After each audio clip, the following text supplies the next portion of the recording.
Good morning, everybody. This is Josh Valentine. I'm the Communications Manager for the Clean Coalition. You are once again joining into a webinar on the Peninsula Advanced Energy Community Initiative. This time we're talking about the supercharging of build-out of electric vehicle charging infrastructure. And today we've got Sven Thesen and Dr. Kristin Kuntz-Duriseti on board to present about this very important issue. A few things before we get started. The recording and slides of the webinar will be sent out to email registrants and anyone who is attending the webinar within the next day or two, so keep an eye on your email for those. All of our webinars and the slides, corresponding slides, are uploaded to clean-coalition.org, and our slides are also on our webinars are also on our YouTube channel. At any point during the webinar, you can ask a question. Just go to your GoToWebinar control panel, type in a question, and we'll do our best to answer the question at the very end of the webinar. And if we cannot get to your question, we will gladly get back to you in the coming weeks, or usually within a week via email. And if you have any further questions, feel free to email me at josh@clean-coalition.org. Once again, our presenters for today. Sven Thesen, he's an evangelist for electric vehicles and zero net energy homes. He spearheaded Palo Alto's groundbreaking EV infrastructure ordinance. And along with Sven, we have Dr. Kristin Kuntz-Duriseti. She's the managing editor of Climatic Change, an international journal publishing research on the description, causes, and implications of climate change. So we're going to get right to the presentation. We're going to start with Sven, and I'm going to change presentation mode to him, and he's going to take it away.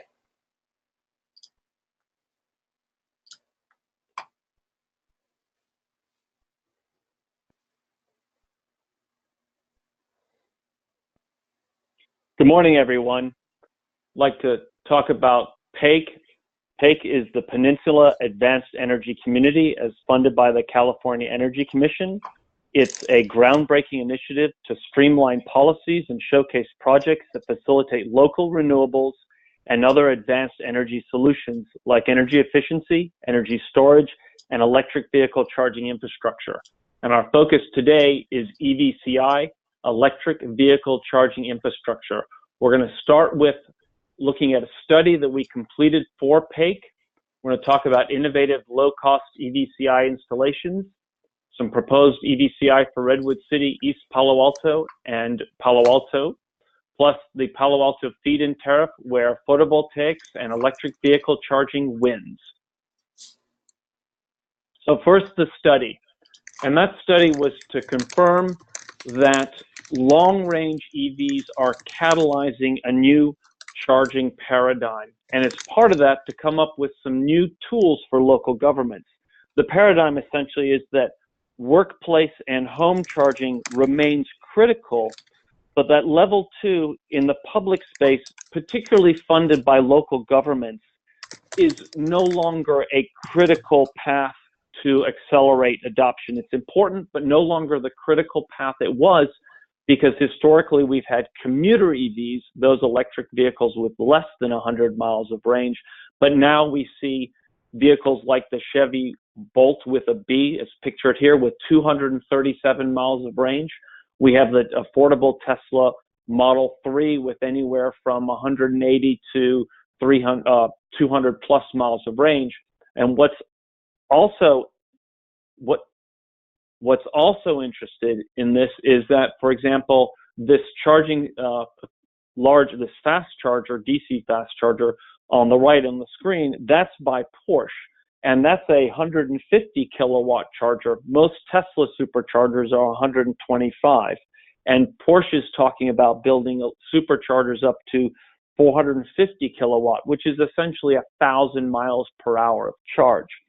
And when our friend Elon Musk at Tesla was asked about this, he replied with a snarky reference to Hitchhiker's Guide to the Galaxy and the Deep Thought computer, that they're likewise their fast superchargers at 125 kilowatt or 300 plus miles per hour were likewise going to be increased in size. So as part of the study, we surveyed 156 participants. We interviewed a whole bunch of sustainability managers and EV thought leaders, and plus the EV literature, what we saw as going forward. And the critical that came out of that was that people really see that residential and workplace are critical, and that direct current fast charging is what needs in the public space. And you can see that both in the survey, where you can see the blue is 73% are strongly in support that residential and workplace are key to EV adoption, plus 22 agree, and so it is in the 95 plus percentile. And then when you look over at the EV sales for 2017, and the top 5 vehicles represent more, there's on the order of 40 different makes and models. The top 5 models represent more than 56% of the actual sales, and the only one there that's still a commuter EV is essentially the bottom ones, the Nissan Leaf. You've got fully fledged automobiles here, Tesla Model S, Model X, again, high priced but fully functional vehicles. The Chevy Bolt with a B in second place. That's an affordable long-range EV. That's showing us, plus the other rest of the Toyota Prius and the Chevy Volt with a B are plug-in hybrids. Fully cars. They're not commuter cars. They are full range. Go to, in my case, from Palo Alto down to LA, go up to the mountains. Fully functional vehicles. That's what people want. So how do we serve those vehicles in the public space? Obviously, we need to have charging in workplace and the residential. That's mandatory. But how do we serve these vehicles in the public space? Sorry, my screen is not advancing. There we go. So as part of the study, we also said, if you had $25,000 and were a municipality, how would you spend that money to accelerate EVs? And the number one item there, and this is what we are recommending to local governments, is a strong residential electric vehicle charging infrastructure code. We're specifically recommending that if you build a new residence, each, be it a single family dwelling to an apartment complex with 100 units, that each unit gets essentially a NEMA 1450 plug that you can just come up with your electric EVCI and plug it in.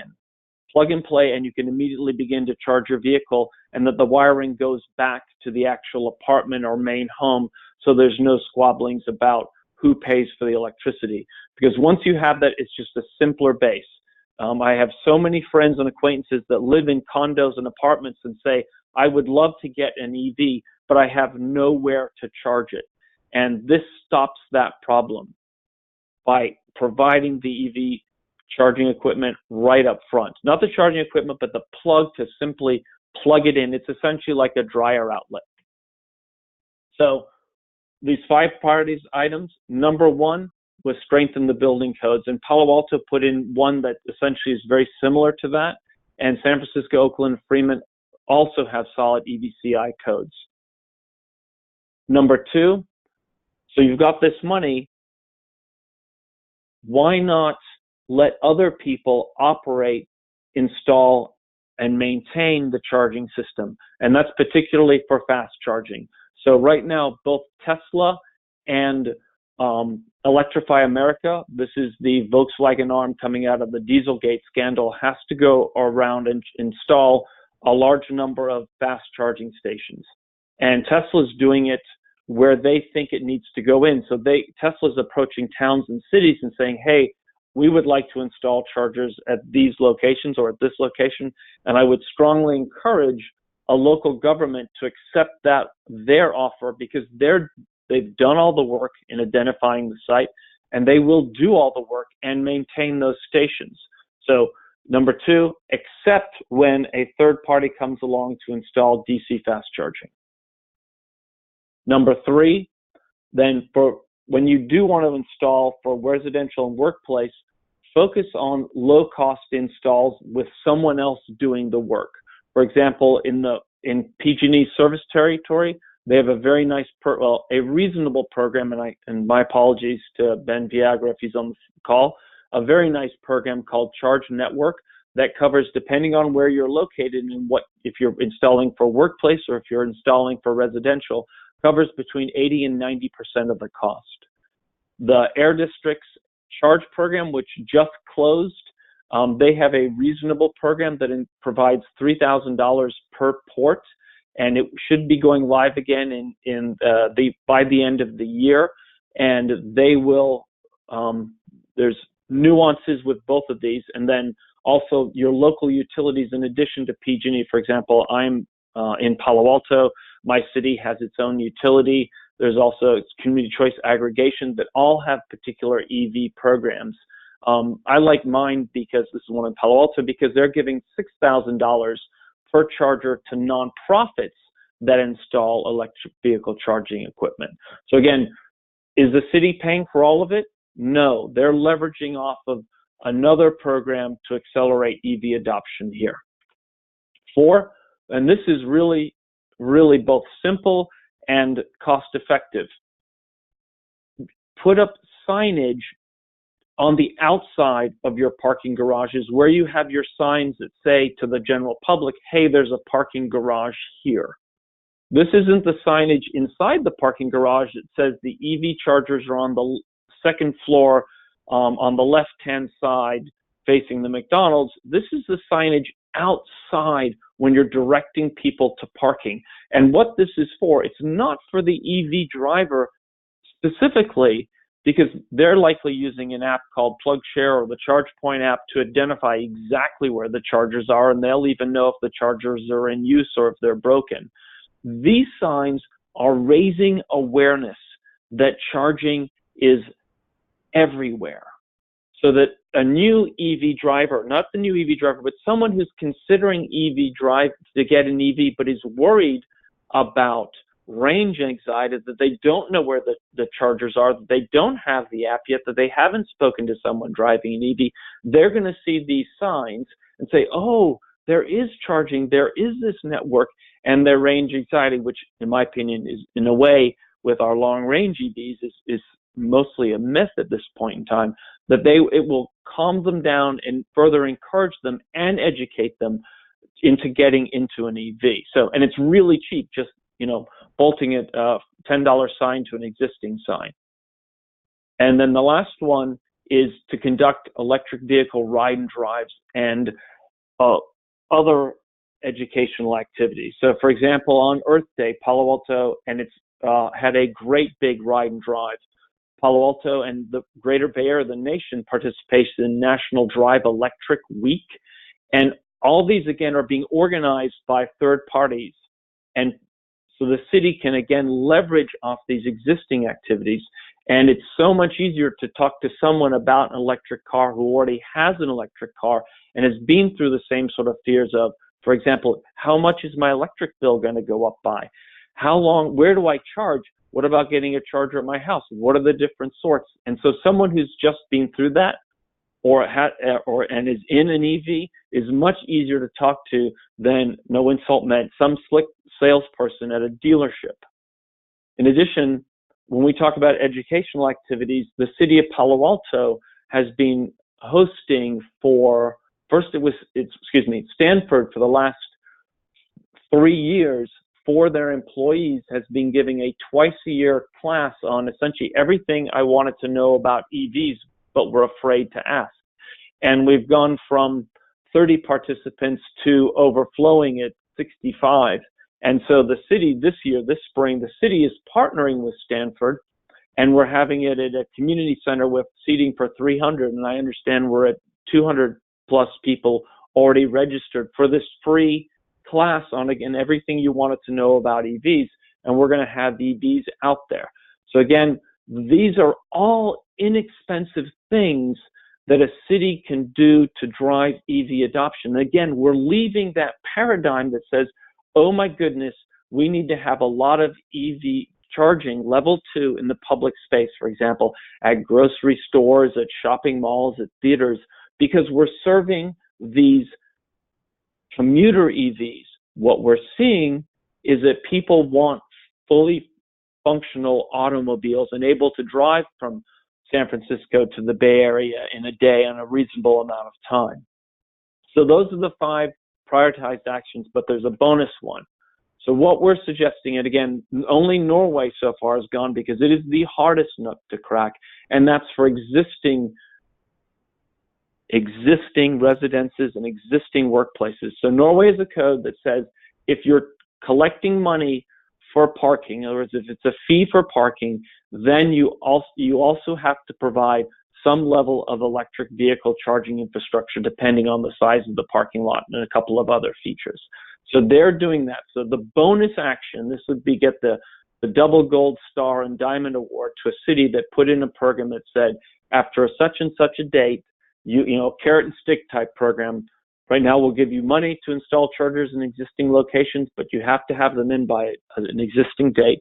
This would be your bonus action and a very heavy lift. The first 5, easy. This one, difficult. Moving on. So one of the problems for a municipality or anyone installing an electric vehicle charger is that there are the intelligent ones that do the billing and that are network connected and all that. They're very expensive to acquire, and they're also expensive to operate. There's a annual networking fee that has to be paid. On the other side of the bailiwick, you've got non-network chargers that are just safety devices, and they are inexpensive and inexpensive. They're inexpensive by a factor of 10x to acquire, and there's no ongoing fee, and there's no maintenance with them at all. So for a city or town that's looking to install chargers, how can they use these inexpensive chargers yet at the same time collect monies for the electricity and the use of the chargers? And my recommendation is when you have an existing parking system that collects the money, then just use that same meter device. For example, the device on the right-hand side, you park your vehicle, be it electric or otherwise, in a parking lot. There's a number that indicates the space you're in. You go over to this machine on the left-hand side, you punch in your number, you pay your money, you're good. Now, parking is $1 an hour for normal cars, and it would be very easy to make it $3 an hour for the electric vehicle over at the electric vehicle charger. So they could just simply install a non-networked, I won't call them dumb, but a non-network charger there and collect the money via this left-handed meter. And the same thing goes for parking lot meters, where you feed your nickel. They're more advanced than that. You can use credit card swipes on them as well, but it's the same thing.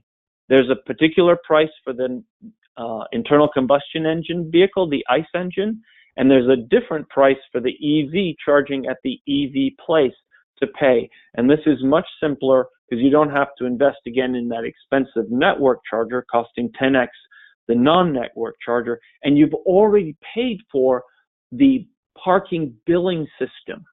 So you're getting this essentially for free. Talking about now moving on to potential electric vehicle charging infrastructure for East Palo Alto. We've got 6 sites identified here, both at public buildings that are going to get paid for, hopefully by PG&E's program, and then also Tesla and Electrify America and some condominiums down by the Ravenswood Plaza shopping center where the IKEA and the Home Depot are.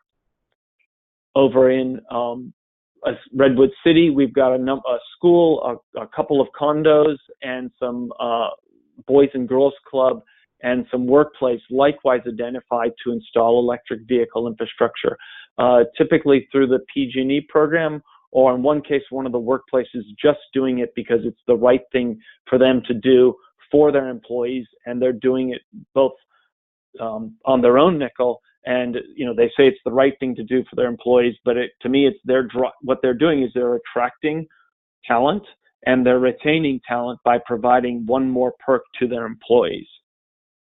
And in Palo Alto land, downtown Palo Alto on off University Avenue, we're planning to install some additional chargers at 3 garages, and this is the indication. And Kristin's going to talk more about how we are going to be able to install these 20 additional ports very inexpensively. Okay, Kristin, over to you. Thank you.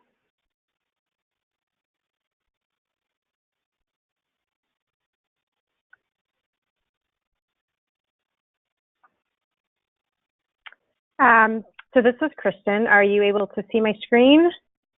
We are. That transitioned. Great, thank you. It took a little while earlier this morning when we were practicing, so just want to make sure you could see this. So thank you, Sven.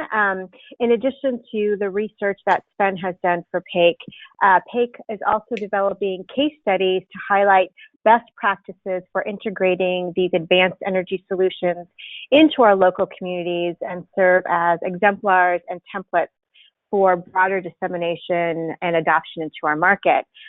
So as Ben mentioned, Palo Alto has been a great case study.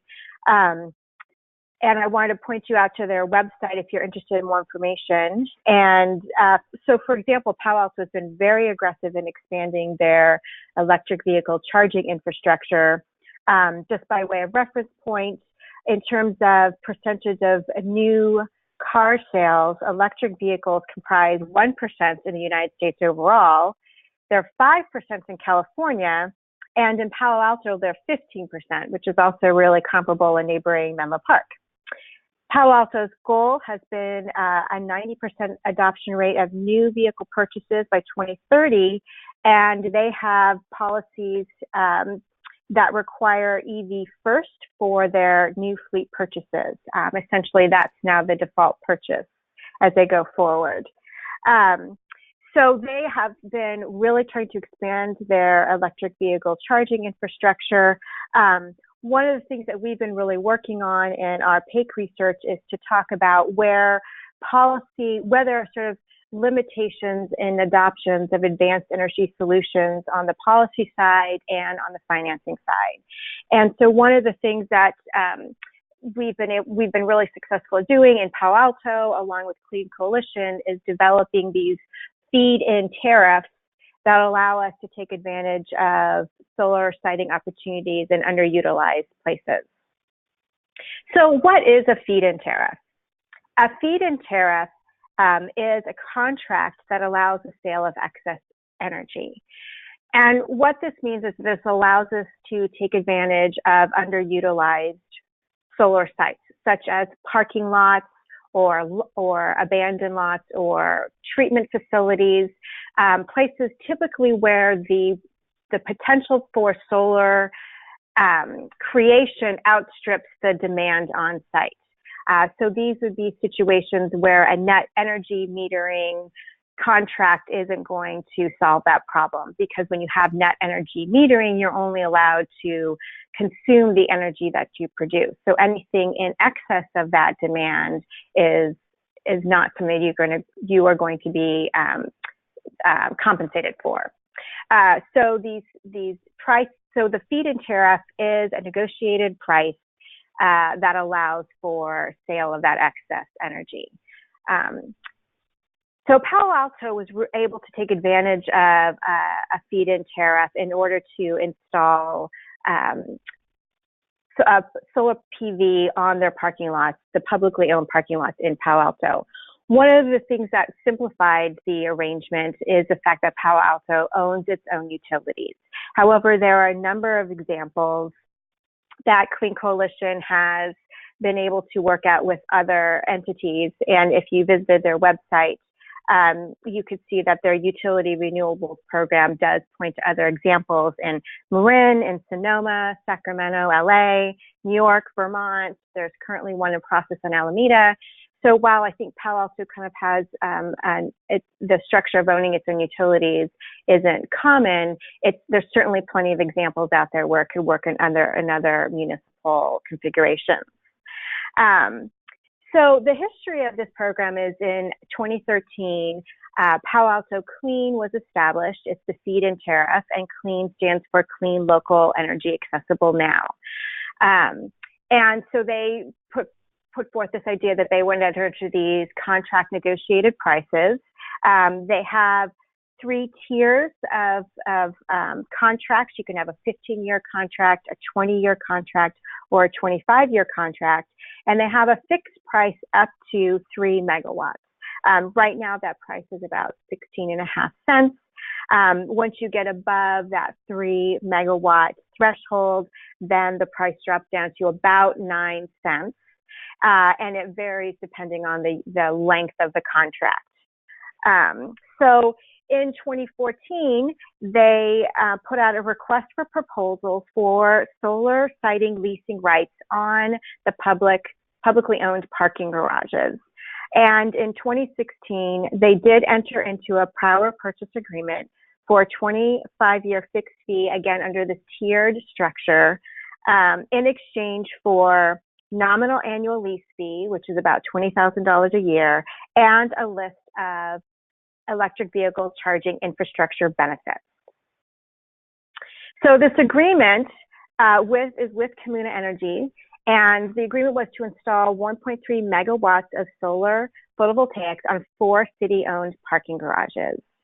And at each one of these parking garages, they would be installing infrastructure to support additional charging units, because we know that that's one of the most expensive areas when we're installing infrastructure.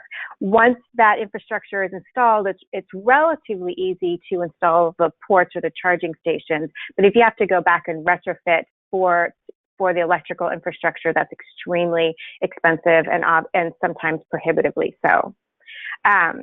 So at 3 of the city-owned parking garages, there will be 6 additional ports per garage.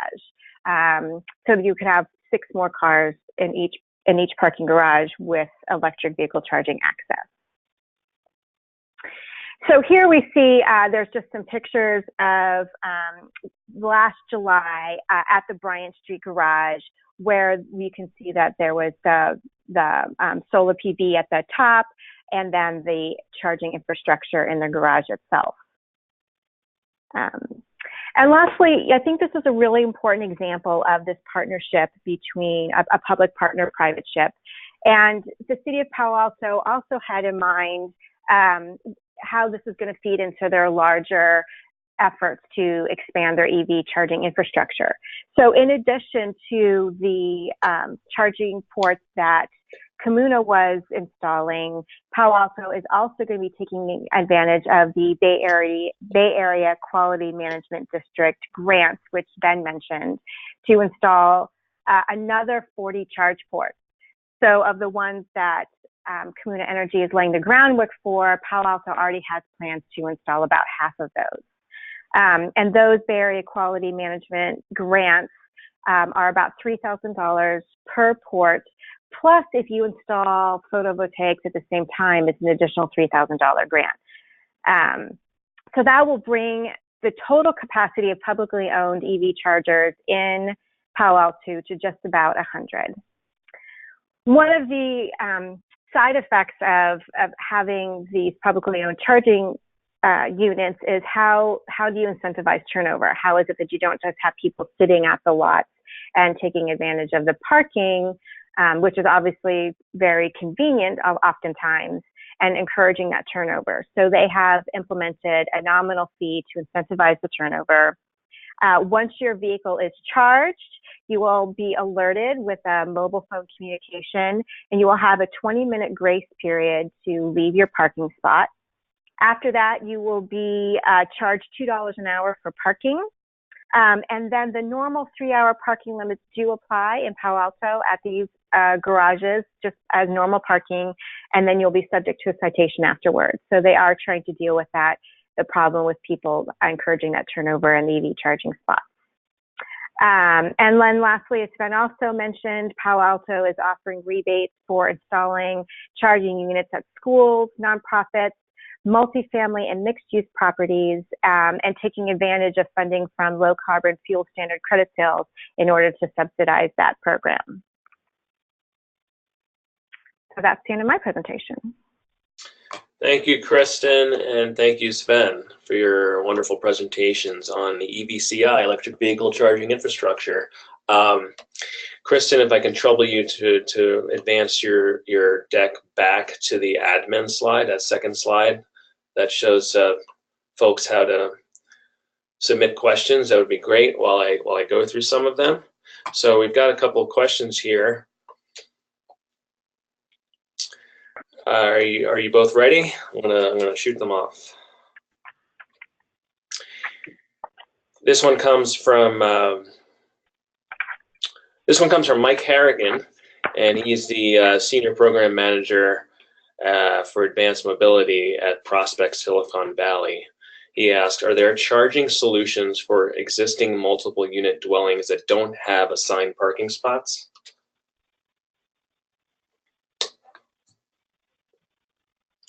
There are a number, sorry, this is Sven, and I'll take that question. There are a number of charging companies that have interesting solutions. The problem with multi-unit dwellings often is not only do you have to install this from scratch, but that your panel capacity, or the amount of electricity being fed to the building, is limited. So there's a number of companies. The first one that comes to mind is EverCharge. And what they do is they essentially will put in a number of charging units within the complex, and then they will limit the amount of charge that each vehicle gets at any given time to balance the system. So everyone will get more than a trigger charge at the beginning, but as each vehicle gets full, essentially, or full charge, that will drop, and the overall electricity or energy given to the remaining vehicles goes up. And this has been a very effective system in condos and apartment complexes, particularly where the amount of power is limited to the building. You could always get around that by installing new transformers and new panels, but that's generally on the order of $100,000 plus or more. So there are solutions out there. Great, thank you, Sven. And while I ask these questions, you can either of you can field them, and I'm not worried about you talking over each other. But there's some really good ones coming in. So the next one comes from Jack Brown. He's the founder of an organization called Take Charge and Go. He asks, doesn't a time-based charge incentivize turnover per cost per hour versus per cost per kilowatt hour? So cost per hour versus cost per kilowatt hour. So this is Sven again. I'll be honest here. I think that when you have a pay to charge or collect fees associated with charging, and those that use it will use it almost regardless of the price, in that they need to charge. I've looked at the Palo Alto data when the charging was free versus when the charging was collected a fee associated with it, and there was a large reduction in use to those who had to actually pay for it. So I'm a now 11-year EV driver, so it would be interesting to see what other people felt. But I really feel like if you need to charge and you're willing to pay for it, you're not going to care how they're going to take the flesh from you. You need to charge. From an administration perspective, there's various reasons to pick either way. Palo Alto decided to make sure they recouped on the kilowatt hour basis on the energy. So they were trying to be fair, for example, to old Leafs that only had 3.3 kilowatt systems versus a Tesla that could swallow down a lot more electricity, because the charging capacity on the actual vehicle was different. So that's why they were actually charging on the product received versus the amount of time you were accessing the opportunity to have some of that product. Great. Thank you, Sven. Go I'm sorry, ahead. my read on that question was a little bit different, and maybe I misunderstood the question differently, but I thought it was more about people staying in parking spots beyond their need to charge. Because I think that's the flip side of the question is how is it that you get people to move their cars when they're no longer charging so that someone else has access to the port? So I think that's the other incentive, that's what you're trying to incentivize as well. That's it. That's interesting. Yeah, just so you know, one of our local grocery stores has free electric car charging for the first hour, and then it's $5 after minute 1. So 59 minutes, it's free. 61 minutes, it's $5 an hour.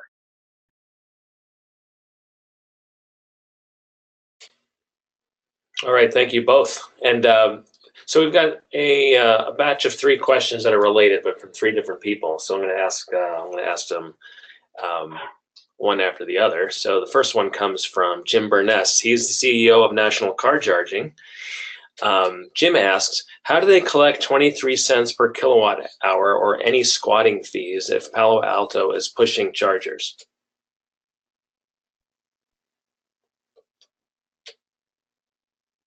It's integrated into their park.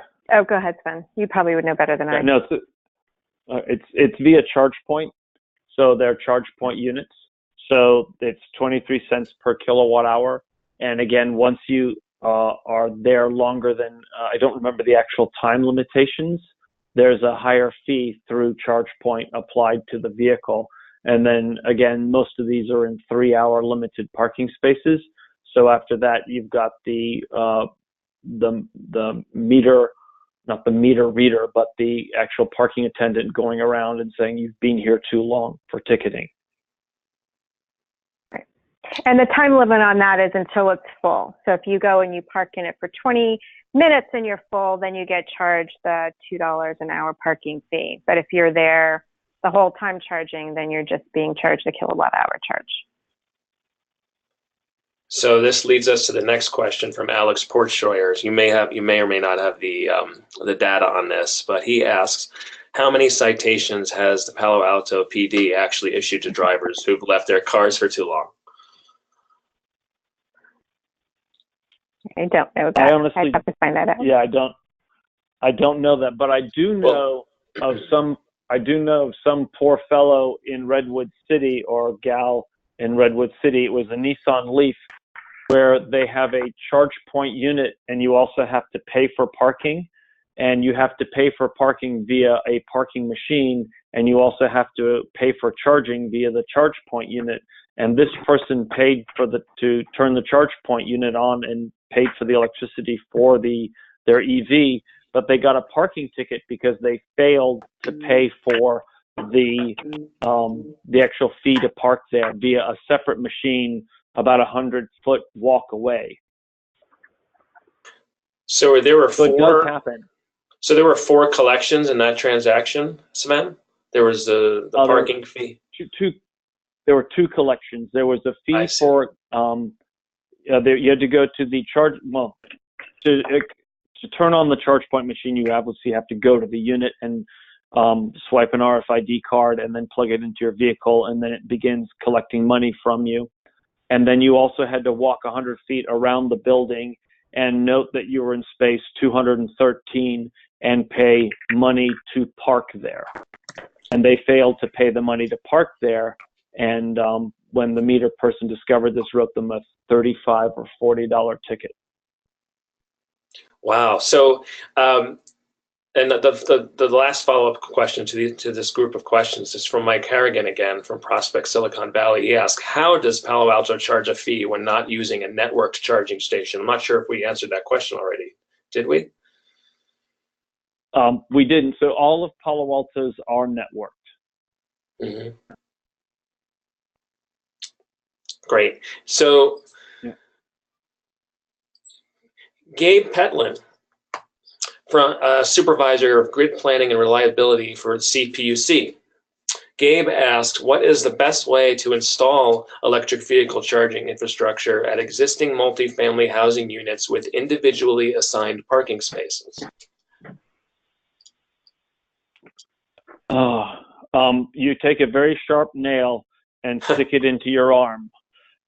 It's difficult because if it's a homeowners association like a condo versus a apartment complex, some condo owners the board of directors are very much against this infrastructure upgrades because it impacts the amount of electricity available to the units. There's a whole slew of barriers here, but the best way is patience and education, and that's going to either the apartment manager complex. And if this is in PG&E service territory, I would very much like to take this offline with Gabe and go through the nuances of the PG&E program for multi-unit dwellings. They've got a very good program that addresses a number of the concerns by the apartment complex manager or the condo association. But I would say recommend that it starts small and do a ride and drive with the board of directors, a ride and drive with the apartment complex manager, and if you can get hold of the apartment complex owner, even better, and talk to them about your EV and how it charges, and bring them by a level 2 charger and a fast charger, and show them plug share. And then begin by saying, I can plug my vehicle into a 110 outlet, and that 110 outlet provides 3 to 6 miles per range, and this is the cost of the electricity and the cost of use. So I would start slowly with if there's 110 available, to use the 110 and explain to them how much money you're taking, and work out if you're happy with 110 level 1 chargers, then maybe you work out with a flat fee per month that you reimburse the condo association or the apartment complex, and then talk about how you can install level 2. Again, Palo Alto gives a reasonable rebate. PG&E covers the majority of the cost, and leverage there. Otherwise, unfortunately, you're going to be likely stuck with a $3,000 to $10,000 or more dollar cost to install per port at these units, because they're existing and the panel capacity might be there. I'm happy to take this offline with you, Gabe. Thanks, Sven. And Gabe, I'll get Gabe, your contact information will be provided to Sven, so you can both discuss. So we've got a little over 15 minutes left. The questions keep coming in, as I expected there was going to be many. The next comes from Larissa Kohler. She is a senior attorney for the Environmental Defense Fund. Larissa asks, how is load management being considered in these programs? So load management in the PG&E program, they have again, I'm happy to take this offline with Larissa. The requirement is, one of the requirements is that you install at least 10 chargers per unit, and it's on a completely separate meter, and they're requiring that, and the electric bill gets paid for by the owner of the building. Well, let's take a condo, gets paid for by the owner of the building, and the owner of the building is required to set some sort of tariff program or load management program as part of it, be it, and she's probably very familiar that PG&E has time of use rates for summer, winter, and they vary within both of those time periods. And so you set up you work with your users to make sure that they understand how much they're going to get charged for their electricity when, so that you only charge at 50 cents a kilowatt hour when you absolutely need to, because you forgot to plug in the night before or 2 days before. So there is load management plans integrated into the PG&E program. And for the DC fast charging, that's going to be very interesting. Over time, I see battery backup storage as going to be part of the solution, but also somewhat hourly by hourly pricing, that you can see DC fast charging vary over the course of the day. It's going to be inexpensive early in the morning. It's going to be inexpensive, or maybe even very inexpensive during the duck curve of our solar power generation, and then fairly expensive from 4 or 5 o'clock in the evening until 9 o'clock at night. Thank you, Sven. All right, we have a combination question from two people asking pretty much the same thing. Alex Portscheuer, again, he's from the Center for Sustainable Energy. And then we have Aaron Reven an educator from 350 Bay Area. They are asking, is battery storage included in any of the charging installations? And Aaron adds to that, especially those with on-site solar PV. None of the current programs that I talked about currently have battery storage associated with them.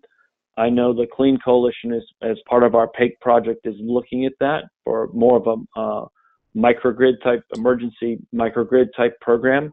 But there is nothing wrong with Tesla installing a whole bunch of power packs associated with their charging system if it was economical for them to do so versus paying a time of use rate. And as we've all seen, Tesla has installed some solar, and it's looking to make many more to generate their own electricity for their stations, and they're obviously going to need battery backup as part of that.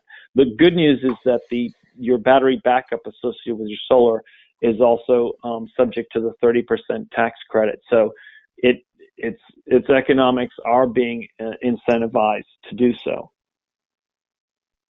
I do believe that Redwood City has that capacity at limited sites. We'd have to follow up and get a specific answer on that, but I think I remember reading that a while ago. Sven can tell me if I'm completely wrong. Great, I think you're right. Yeah, I think there's 5. Now go ahead, Kristin, if you were going to finish that thought. I was going to say, I think that there are 5 sites in Redwood City, one of them being the library. Excellent.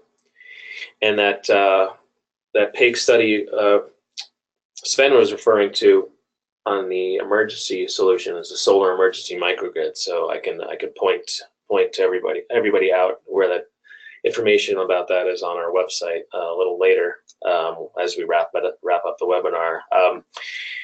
Next question is a little policy related question from Paul Berry. He's the VP of Business Development at TAP Synergy Works. Paul asks, concerning local regulation and codes, should or does the state of California offer a list of EV charging station municipal codes rather than have each municipality or jurisdiction doing all the legal research to write an acceptable code? Oh, that's hard. Plug-in America has a number of example codes, but you are correct that there isn't a set example right now that I'm aware of put out by the state. The state does have a green code right now, a new green code in place that requires new residences to be EV ready, and it's got specific regulations for condos and apartment complexes, but there's still some gaps in there. I think it's from between 3 and 17 units. Then you're not required to put in as many as 1 per unit, which is what I am strongly advocating, just to get around the problems that Gabe's experiencing right now. Great, thank you, Sven. All right, we have a question from Carlene Cullen, and she's from Cool Earth. Carlene asks, and stick with me here on this one, many Wall Street analysts project low to mid-range PHEVs will be 40 to 50% of the total PEV market by 2030. The general reason for this is consumer behavior, as opposed to what is technologically available. Could you please comment on the Wall Street perspective versus what was presented here? So as again, 11-year EV driver from plug-in hybrids to commuter EVs to now at 2013 Tesla. And my wife, who's not the EV person, she just drives the dang cars. She would much rather be in a non-gasoline vehicle simply because of the convenience. And she would much rather be in a long-range EV versus the plug-in hybrid, because the plug-in hybrid, you still had to take time out of your day or some period to go somewhere else to get some smelly liquid on your hand, and then versus plugging in at home. So she is, and as we've seen, once you get into an EV, the plug-in hybrid, that sort of pulls you into the electric vehicle, the BEV, battery electric vehicle, that then you consistently want essentially longer range until that range equates to that of a standard gasoline car, which is where we're going. So all the EV drivers out there, it would be interesting if I don't know if we can do an instantaneous poll or not, if they would agree with that. So I think the Wall Street Journal people have not done do not have a lot of experience with EVs. I sort of have a slightly different take on that. I completely agree with Sven and how seductive the electric vehicle is once you have one. Except for I think that to me, I'm sort of reading that question as the early versus late adopters, or also there's sort of I think a socioeconomic component to this, where people who are buying new cars who can afford new cars might be buying those EVs. But the question is what happens about if you're in the market for a used car, and so there's going to be kind of a time lag between the state-of-the-art technology and then what gets down to the used car market.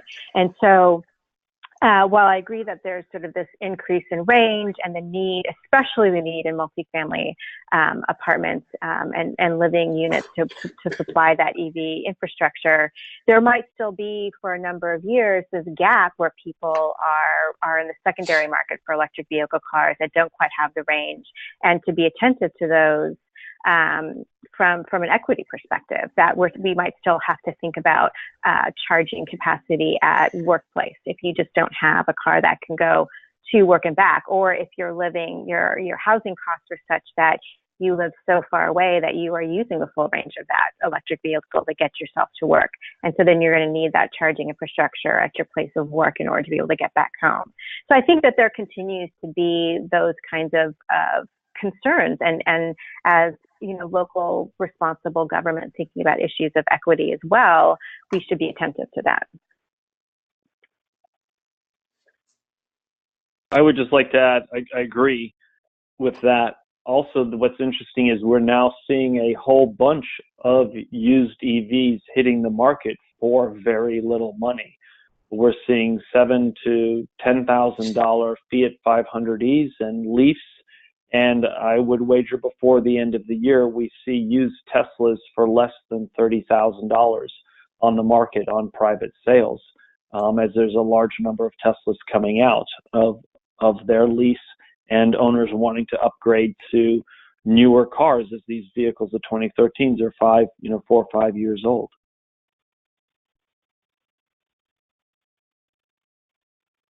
Great, thank you. All right, we have a question from Barry Rands. He is an EV specialist with SLO Climate Action Coalition. Barry asks, I noticed the Swedish, actually I think he was referring to the Norway parking lot. I noticed the Norway parking lot appeared to have simple outlets that EV owners could plug their portable chargers into. Is this a good solution for smaller workplaces who might not have the ability to finance level 2 chargers? Absolutely.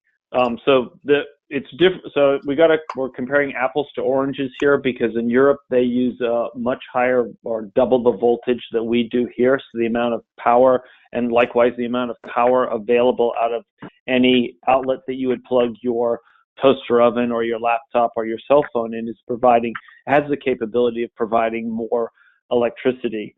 Versus, so what he's suggesting is, does it make sense for a workplace just to install a bunch of level 1 outlets, like regular outlets you'd see in your family room?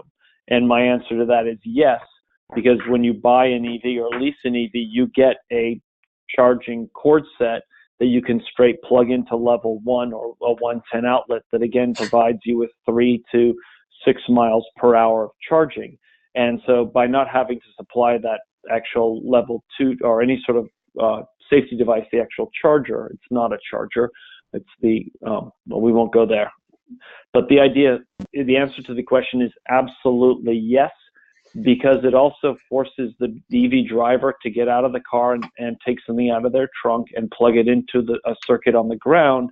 It's a very easy way of again, essentially putting in a fee, because if you need to charge, you will charge. If you just want to charge because the electricity is free, you've actually got to put work into getting that electricity by, again, getting your cord set out of the car, plugging it in, and then plugging it into the outlet, or plugging to the outlet first and then into your car. So I'm a big supporter of level 1 in the workplace, because I want to see more ability to charge out there than just a couple level 2s. And I will say that anecdotally, there is a lot of evidence for people just, plugging into their office through their window, if they can do that. Great, thank you. We have a question from Nathan Coffey. He's a city architect with the city of Juneau in Alaska. Nathan writes that they have a unique situation here in Juneau where there are only about 10 public charging stations, but a growing number of electric vehicles utilizing them. Many locations are not pay lots, and all charging is free. At what point does the number of charging stations justify the cost of infrastructure improvements to charge customers for use? My first answer, and I mean it would be a fist fight. Whoever, in terms of not pulling out, but I would put in sooner rather than later, because again, you want to be able to show that to new EV drivers that charging is accessible, and you want to encourage those cars charging for free to mosey along and go charge at home. When we did the Palo Alto, we went to a fee system. Our energy use, our number of sessions didn't drop that much. It dropped on the order of 10%, if I remember correctly, but the energy use actually dropped by 20 or 30%, because there was a number of Teslas that would essentially pull into the city chargers and just gulp down 50 to 60 kilowatt hours worth of electricity. Now, again, that's not a lot of money, but that's a lot of time spent actually charging. They were essentially using the city facilities as their free fueling station. And they could do that with Teslas, and they could do that every couple of days, or less than every couple of days, more like every once a week. They'd come in and again get their fuel for the week on the city's nickel, and more importantly, zapping out any other EV that wanted to charge. So I'd encourage him to do it sooner than later. And the good news is that because he's got free ones right now, he's not beholden to any other charging system. As for example, ChargePoint being somewhat of a legacy system for some cities. Once they put ChargePoint in, they typically will stay with ChargePoint to have a uniform billing system, record-keeping system, which makes perfect sense. But he doesn't have that, and so he's going to get his chargers for much less. Great, and we are at the end. Go ahead. Sorry for that. I just want to say this is important. No insult to ChargePoint. They were first out of the gate, and on this call, there's probably a whole lot of EV users that are very appreciative of all the ChargePoint stations out there. Great, thanks for clarifying. And I think we should close it out with Ed Shikata from the utilities City of Palo Alto. He's on the webinar. He is just making a statement saying, "Hi, this is Ed from Palo Alto. It may be helpful for folks to know that we had more demand than supply when charging was free." So I just wanted to put that out there, that statement on the issue. So with that, I want to thank Sven and I want to thank Kristin very much for taking the time out to present for us on electric vehicle charging infrastructure. And hopefully the next time that we present on this issue, we'll show more progress in the area. So for those still on the webinar, I'd like to show you my screen for a moment where you can access some materials.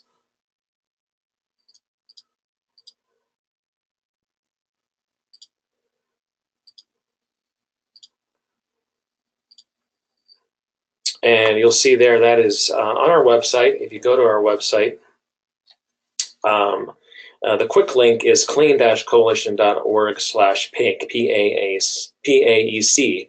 This is the main PAEC page for the Peninsula Advanced Energy Community Initiative. And on here we have the electric vehicle charging infrastructure report, and a couple of maps and some studies on energy storage and all the work that we've been doing over the past year and a half on the PAEC initiative. And once again, as I said in the beginning of the webinar, we will be sending out a link to a recording and the slide deck for your viewing purposes. And if you're interested in attending future webinars that we're putting on, we're having a number of them in May, on May 10th, May 17th, and May 24th. So go to our website once again, under News and Events, click on Upcoming Events, and they will be listed there. You'll be able to register there. We will also be sending out a couple of more emails about them. And thanks very much, everybody, for attending. We'll see you next time.